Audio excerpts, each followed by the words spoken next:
Alexander Crowley, also known as Aleister Crowley. He styled himself the wickedest man in the world.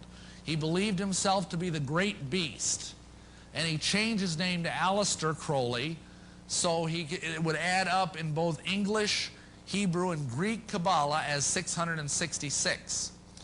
In 1904, Crowley had a communication with an extraterrestrial being named Aiwass.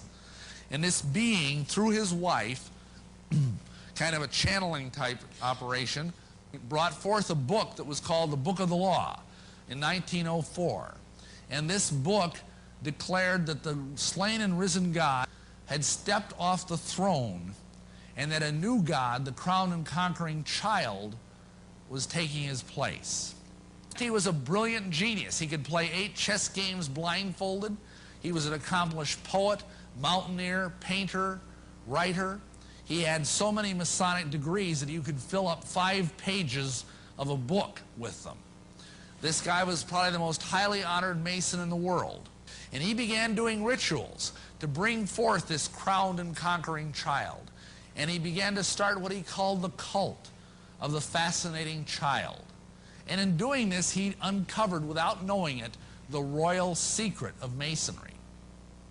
And what happened was, a gentleman came knocking at his door after he published a book. And in this book, it was a book of poetry, and in the book he had made an allusion to something. And this guy, his name was Theodore Royce. He was a German occultist and the head of the OTO, the Ordo Templi Orientis, which stands for the Order of Eastern Templars. There's the Knights Templar again.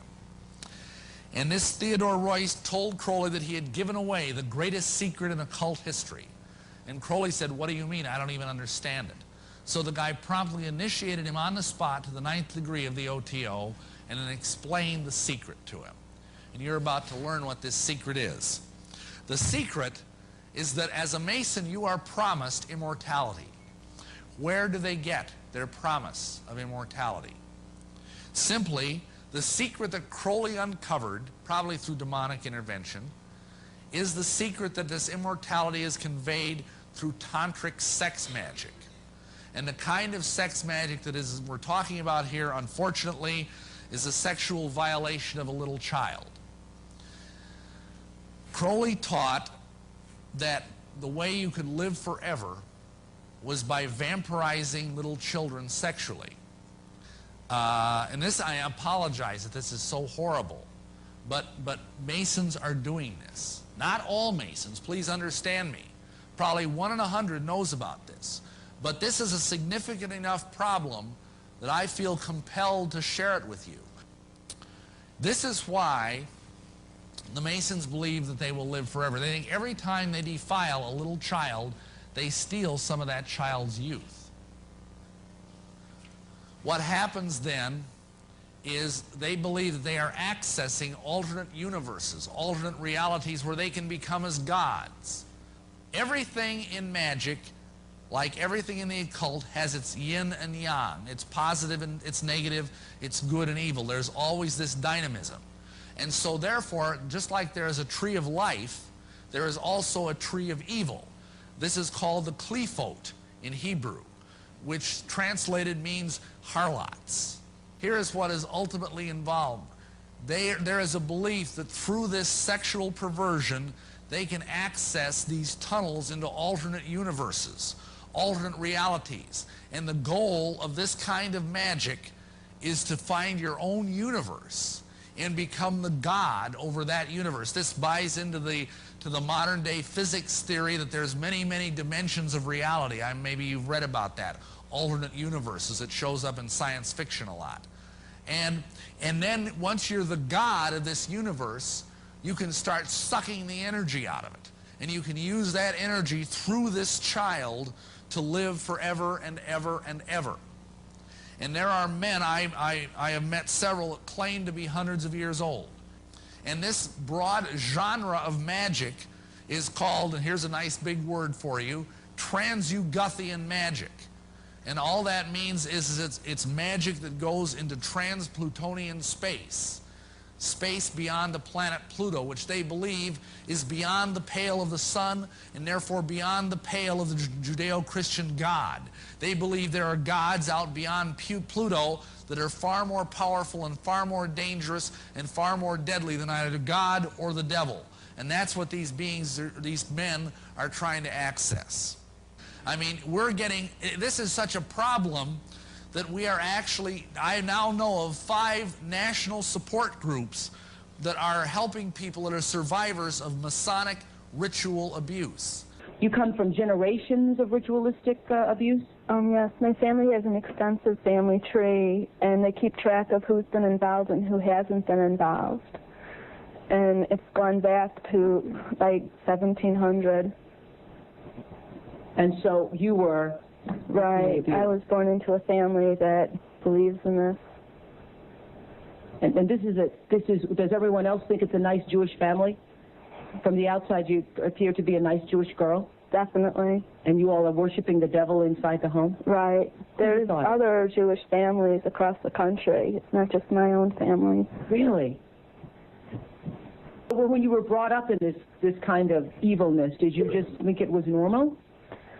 I've blocked out a lot of the memories I had because of my multiple personality disorder. But yes, I mean, it's like if you grow up with something, you think it's normal. Mm-hmm.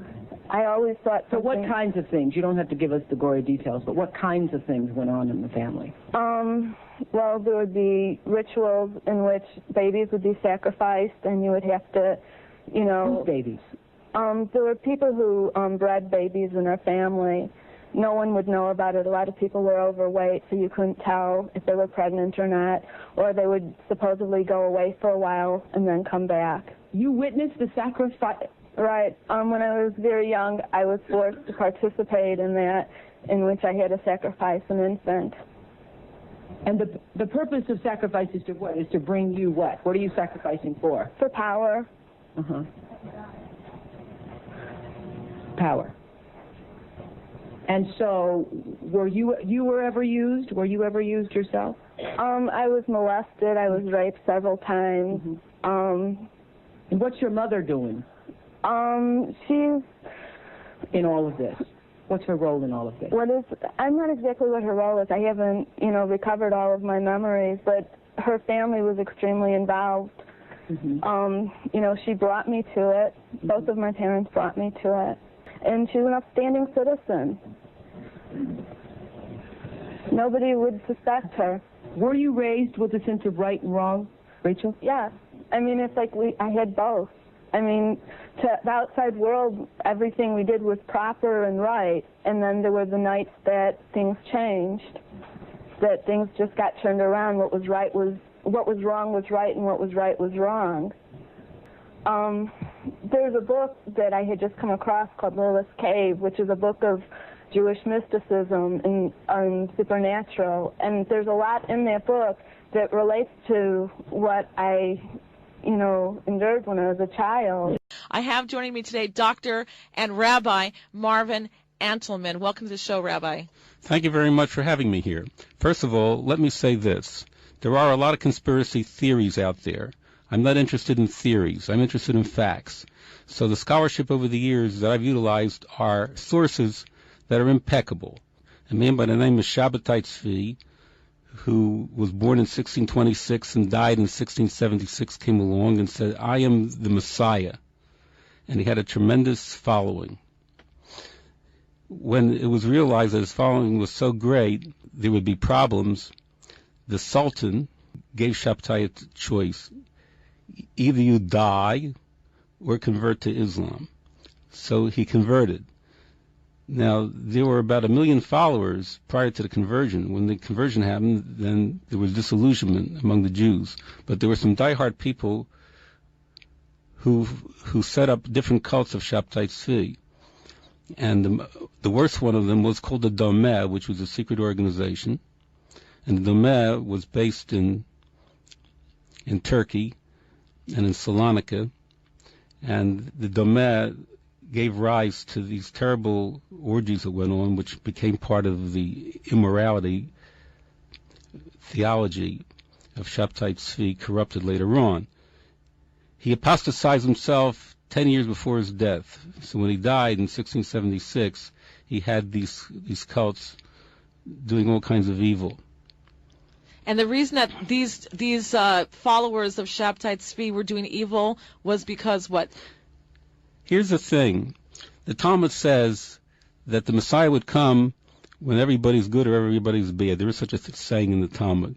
So the Sabbateans said like this: it's impossible for everybody to be good. It's easy to be bad. So they turned around the Torah and they said, if you do an evil deed, then you will use up the energy of the universe, and it'll collapse, and you'll force the Messiah to come because you will have used up all the evil in the world. So whenever they engage in an orgy, they would make a bracha, and every day they would figure out a way to do as many sins as possible. Like if you eat chaylev, you're chayav karet. In other words, if you eat fat, according to the Torah, you're to be excommunicated from your people. So they would eat fat that was prohibited, non-kosher fat, from a kosher animal, which is chaylev, which is in that category, like eating blood from a kosher animal. So they would dafka do the opposite. They do the opposite in order to hasten the coming of the Messiah. After Shabtai Tzvi died, one of the most powerful Sabbatian cults, as they were called, was a transformation of the Domeh, the most extreme cult, to Europe through an insidious person by the name of Jacob Frank. He died in 1791. Now the Frankists started to spread and take over entire communities and make them satanic. And you can actually trace a line historically, which I do in my book, to the CFR from Shabtai Tzvi, and another organization called the Illuminati, which was founded in 1776 by Adam Weishaupt. And they were involved also in the French Revolution, which is also well documented. So what you're saying is that there really does exist a New World Order, that it's not a conspiracy theory, it's a conspiracy. Right, and Professor Katz wrote a book called The Jews and Freemasonry, which gives a history of the interface between Jews and some of the cults that derived out of Shabtai Tzvi. But the next big cult that came from Shabtai Tzvi after the Domeh organization, which was in Turkey, the next big cult were the Frankists, as I mentioned with Jacob Frank. So Jacob Frank, the Vad Arba Ratzah, the Council of Four Lands, wanted to deal with Frank, and they decided to have a big excommunication on the 20th of Sivan 250 years ago. And there they made the following rulings.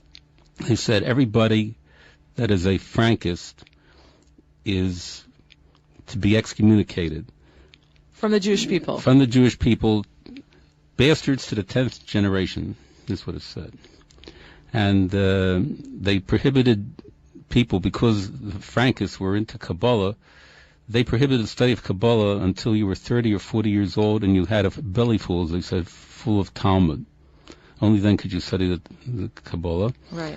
And they said they're women or whores, and they're hereby excommunicated from our people to the 10th generation. This is what the Council of Four Lands labeled the Frankists, right, because they so deviated from Judaism and all that Judaism holds to be true and righteous. These people went off and made basically their own deformed religion, and so the Jews wanted nothing to do with them. They kicked them out. That is correct. Okay. Are there non-Jews that joined this Sabbatian cult? No, non-Jews did not join the Sabbatian cult, but the non-Jews did join the Illuminati. Police sources tell me this isn't the first time a sex party has taken place behind me, a claim that Freemasons I spoke to today deny. They say they do not stand for this. It's a secretive organization sitting right next door to the Battle Creek Police Department and the county courthouse. Police sources described to us an out-of-control sex party scene. Police sources told us the first officer to walk inside was shocked to find a couple performing a lewd sex act right in front of him, along with multiple nude women, drugs, and men videotaping it all behind these closed doors. Charlie told me Freemasons don't go on camera, and he didn't know about the multiple arrests that were made that night. He heard a rumor that night there was some nudity, and when he went to the facility at about 1 in the morning to check the party out, he didn't see anything wrong. Sometime after that, police arrived. He says this is not what they stand for.